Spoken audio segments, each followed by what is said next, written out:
എല്ലാ പ്രിയപ്പെട്ട അമ്മമാർക്കും സ്നേഹം നിറഞ്ഞ നമസ്കാരം. ഗർഭകാലം എന്ന് പറയുന്നത് വലിയൊരു സന്തോഷത്തിന്റെ കാലമാണ്. എന്നാൽ അതിനോടൊപ്പം തന്നെ വല്ലാത്തൊരു ക്ഷീണവും തരുന്നൊരു സമയം കൂടിയാണിത്, അല്ലേ? പ്രത്യേകിച്ച് കുഞ്ഞുവാവ ഉള്ളിൽ കിടന്ന് വലുതാകുമ്പോൾ രാത്രിയിൽ എങ്ങനെ കിടന്നുറങ്ങണം, ഏതു വശത്തേക്ക് തിരിയണം എന്നതിനെക്കുറിച്ചൊക്കെ നിങ്ങൾക്ക് വലിയ ആശങ്കകളുണ്ടാകാം. എനിക്കൊട്ടും സുഖമായി ഉറങ്ങാൻ പറ്റുന്നില്ലല്ലോ എന്നോർത്ത് സങ്കടപ്പെടുന്ന ഒരുപാട് അമ്മമാരുണ്ട്. ഞാൻ ആദ്യം തന്നെ പറയട്ടെ, ഈ ബുദ്ധിമുട്ടുകൾ തികച്ചും സ്വാഭാവികമാണ്. ഒട്ടും പേടിക്കേണ്ട കാര്യമില്ല. നിങ്ങളെ സ്നേഹത്തോടെ സഹായിക്കാനും ആശ്വസിപ്പിക്കാനുമാണ് നമ്മൾ ഇന്നീ കാര്യങ്ങൾ സംസാരിക്കുന്നത്. ഓർക്കുക, നിങ്ങളുടെ ഈ മനോഹരമായ യാത്രയിൽ നിങ്ങൾ ഒരിക്കലും ഒറ്റയ്ക്കല്ല. ഗർഭകാലത്തെ ഇത്തരം സ്നേഹനിർഭരവും സുരക്ഷിതവുമായ കൂടുതൽ അറിവുകൾക്കായി ദയവായി ഈ ചാനൽ ഒന്ന് സബ്സ്ക്രൈബ് ചെയ്യാൻ മറക്കരുതേ.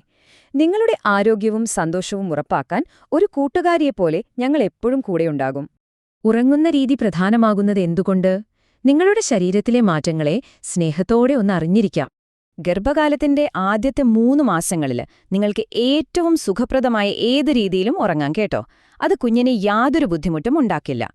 എന്നാൽ കുഞ്ഞും ഗർഭപാത്രവും വളരുന്നതിനനുസരിച്ച് നമ്മുടെ ശരീരത്തിന് രാത്രിയിൽ കുറച്ചുകൂടി കരുതൽ ആവശ്യമായി വരും. നമ്മുടെ ശരീരത്തിൽ കുഞ്ഞിലേക്ക് ആവശ്യമായ പോഷണവും ഓക്സിജനും എത്തിക്കുന്ന വളരെ പ്രധാനപ്പെട്ട ഒരു രക്തക്കുഴലുണ്ട്.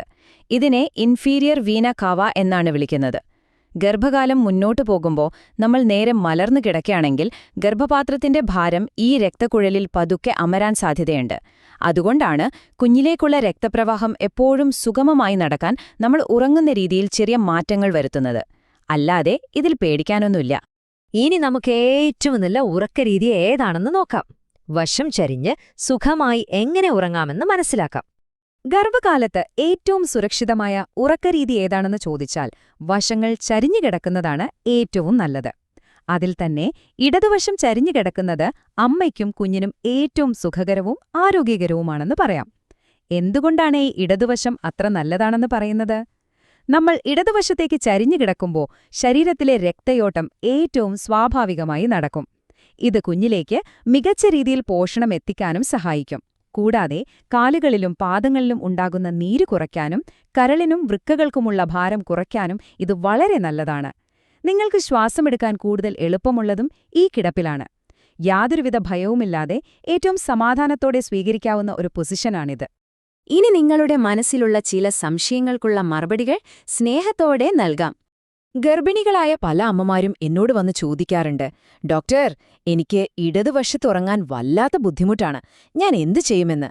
നിങ്ങളുടെ ആ മൗനമായ ചോദ്യങ്ങൾക്ക് എനിക്ക് സ്നേഹത്തോടെ ഒരു ഉത്തരം നൽകാനുണ്ട്. ഒട്ടും വിഷമിക്കേണ്ട. ഇടതുവശം ബുദ്ധിമുട്ടാണെങ്കിൽ വലതുവശത്തേക്ക് തിരിഞ്ഞുകിടക്കുന്നതിൽ യാതൊരു തെറ്റുമില്ലാട്ടോ.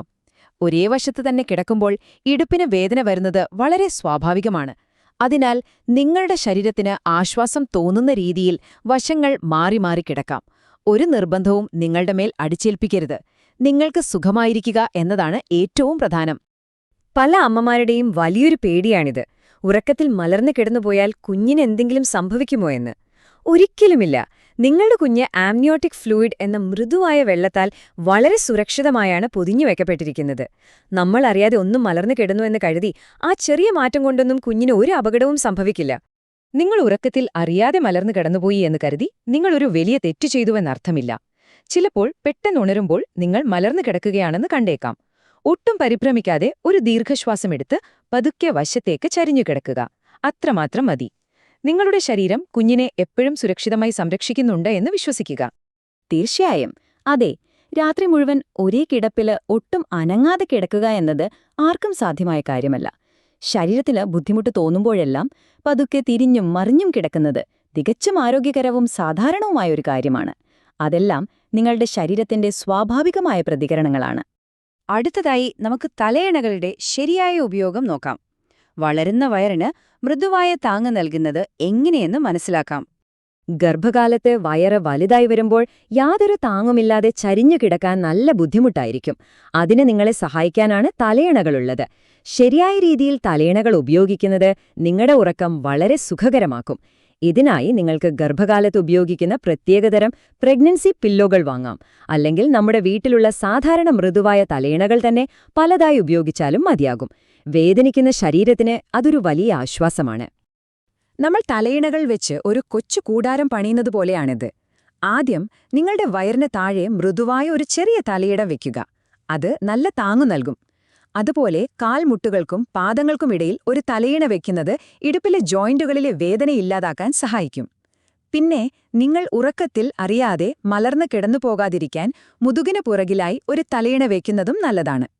ഗർഭകാലത്തിന്റെ അവസാന മാസങ്ങളിൽ നെഞ്ചെരിച്ചിലും ചെറിയ ശ്വാസമുട്ടലും വരുന്നത് പലർക്കും ഉറക്കം കെടുത്താറുണ്ട്. ഇതിന് ഒരു ചെറിയ പരിഹാരമുണ്ട്. നിങ്ങളുടെ തലയും നെഞ്ചും വരുന്ന ഭാഗം കുറച്ച് തലയിണകൾ വെച്ച് അല്പം ഉയർത്തിവെച്ച് കിടന്നു നോക്കൂ. ഇത് ആമാശയത്തിലെ ആസിഡ് മുകളിലേക്ക് വരുന്നത് തടയുകയും വളരെ നല്ല ആശ്വാസം നൽകുകയും ചെയ്യും. സുഖകരമായ ഉറക്കത്തിനുള്ള ചില ശീലങ്ങൾ കൂടി നമുക്ക് നോക്കാം. സമാധാനപരമായ ഒരു രാത്രിക്ക് ഇതും വളരെ അത്യാവശ്യമാണ്. നമ്മള് ഉറങ്ങുന്ന പൊസിഷൻ മാത്രമല്ല, നമ്മള് ഉറങ്ങാൻ പോകുന്നതിനു മുൻപുള്ള ചില ചെറിയ ശീലങ്ങളും നല്ല ഉറക്കം കിട്ടാൻ ശ്രദ്ധിക്കണം. ആഴത്തിലുള്ളതും തടസ്സങ്ങളില്ലാത്തതുമായ ഉറക്കത്തിനായി ചില കാര്യങ്ങൾ ചെയ്യാം. രാത്രിയിൽ വയറു നിറയെ കട്ടിയുള്ള ഭക്ഷണം കഴിക്കുന്നത് ഒഴിവാക്കുക. ഉറങ്ങുന്നതിന് 3-4 മണിക്കൂർ മുൻപ് ലഘുവായ ഭക്ഷണം കഴിക്കുന്നത് ദഹനപ്രശ്നങ്ങൾ ഇല്ലാതാക്കും. അതുപോലെ പകൽ ധാരാളം വെള്ളം കുടിക്കണം. എന്നാൽ രാത്രി കിടക്കാൻ പോകുന്നതിനു മുൻപ് വെള്ളം കുടിക്കുന്നത് അല്പം കുറച്ചാൽ ഇടയ്ക്കിടെ മൂത്രമൊഴിക്കാൻ എഴുന്നേൽക്കുന്ന ആ ബുദ്ധിമുട്ട് നമുക്ക് ഒഴിവാക്കാം. നിങ്ങളുടെ കിടപ്പുമുറി ഏറ്റവും സമാധാനമുള്ളൊരിടമാക്കി മാറ്റുക. ഉറങ്ങുന്നതിന് മുൻപ് ഫോണും ടിവിയുമൊക്കെ കുറച്ചു നേരത്തെ മാറ്റിവെച്ച് ശാന്തമായ സംഗീതം കേൾക്കുന്നത് മനസ്സിന് വലിയ ആശ്വാസം നൽകും. കാലുകളിലെ മസിലുകൾ കോച്ചുപിടിക്കുന്ന വേദന കുറയ്ക്കാൻ പങ്കാളിയോട് സ്നേഹത്തോടെ ഒരു ഫുട്ട് മസാജ് ചെയ്തു തരാൻ പറയാവുന്നതാണ്. കർപ്പൂരം അല്ലെങ്കിൽ ഓറഞ്ച് തൊലി പോലെയുള്ള നല്ല സുഗന്ധമുള്ള അന്തരീക്ഷവും നിങ്ങളുടെ ഉറക്കത്തെ കൂടുതൽ ശാന്തമാക്കും. രാത്രിയിലെ ഉറക്കം കഴിഞ്ഞ് രാവിലെ എഴുന്നേൽക്കുമ്പോൾ എപ്പോഴും വളരെ പതുക്കെ വേണം എഴുന്നേൽക്കാൻ. പെട്ടെന്ന് ചാടി എഴുന്നേൽക്കുന്നത് തലകറക്കത്തിനു കാരണമായേക്കാം. അതിനാൽ കാലുകൾ പതുക്കെ താഴേക്ക് വെച്ച് കൈകൾ കുത്തി എഴുന്നേറ്റ് കുറച്ചുനേരം കട്ടിലിൽ ഇരുന്നതിനു ശേഷം മാത്രം സാവധാനം എഴുന്നേറ്റ് നടക്കുക. നിങ്ങളുടെ ശരീരത്തോട് എപ്പോഴും വളരെ മൃദുവായി വേണം പെരുമാറാൻ. ശരീരത്തെ മനസ്സിലാക്കുക, വൈകാരിക പിന്തുണയും കരുതലും. ഇതാണ് നമ്മൾ അവസാനം സംസാരിക്കാൻ പോകുന്ന കാര്യം. പോകുന്നതിനു മുൻപായി സ്നേഹത്തോടെ ഒരു കാര്യം കൂടി ഓർമ്മിപ്പിക്കട്ടെ. ഈ വിവരങ്ങൾ നിങ്ങൾക്ക് ഉപകാരപ്രദമായെങ്കിൽ, നിങ്ങൾക്കൊരു ആശ്വാസം നൽകിയെങ്കിൽ ദയവായി ഞങ്ങളുടെ ചാനൽ സബ്സ്ക്രൈബ് ചെയ്യാൻ മറക്കരുത്. നിങ്ങളുടെ ഈ യാത്രയിൽ ഒരു വൈകാരിക പിന്തുണയായി എന്നും ഞങ്ങളുണ്ടാകും. അവസാനമായി ഏറ്റവും പ്രധാനപ്പെട്ട കാര്യം ഇതാണ്: നിങ്ങളുടെ ശരീരത്തെ സ്നേഹത്തോടെ മനസ്സിലാക്കുക. ഗർഭകാലം ഓരോരുത്തർക്കും വ്യത്യസ്തമാണ്. ഉറക്കമില്ലായ്മയോ മറ്റ് ബുദ്ധിമുട്ടുകളോ വരുമ്പോൾ ഒരിക്കലും സ്വയം കുറ്റപ്പെടുത്തരുത്. എനിക്കത് പറ്റിയില്ലല്ലോ എന്നോർത്ത് വിഷമിക്കരുത്. ക്ഷീണം തോന്നുമ്പോഴെല്ലാം വിശ്രമിക്കുക. ഇനി ഉറക്കമില്ലായ്മയോ ബുദ്ധിമുട്ടുകളോ വല്ലാതെ അസഹനീയമാകുന്നുണ്ടെങ്കിൽ ഒരു ഡോക്ടറെ കാണാൻ ഒട്ടും മടിക്കരുത്. അതിൽ ഒരു തെറ്റുമില്ല. ഓർക്കുക, സമാധാനമുള്ള സ്വന്തം ശരീരത്തെ കരുതുന്ന ഒരമ്മയ്ക്ക് സന്തോഷവാനായ ഒരു കുഞ്ഞിന് ജന്മം നൽകാൻ കഴിയൂ. നിങ്ങൾ വളരെ മനോഹരമായാണ് ഈ യാത്ര മുന്നോട്ട് കൊണ്ടുപോകുന്നത്. നിങ്ങളൊരു മികച്ച അമ്മയാണ്. നല്ലൊരു ഉറക്കവും സ്വസ്ഥമായ ഗർഭകാലവും നിങ്ങൾക്ക് ആശംസിക്കുന്നു. നമുക്ക് വീണ്ടും കാണാം. കൂടെയുണ്ടായതിന് നന്ദി.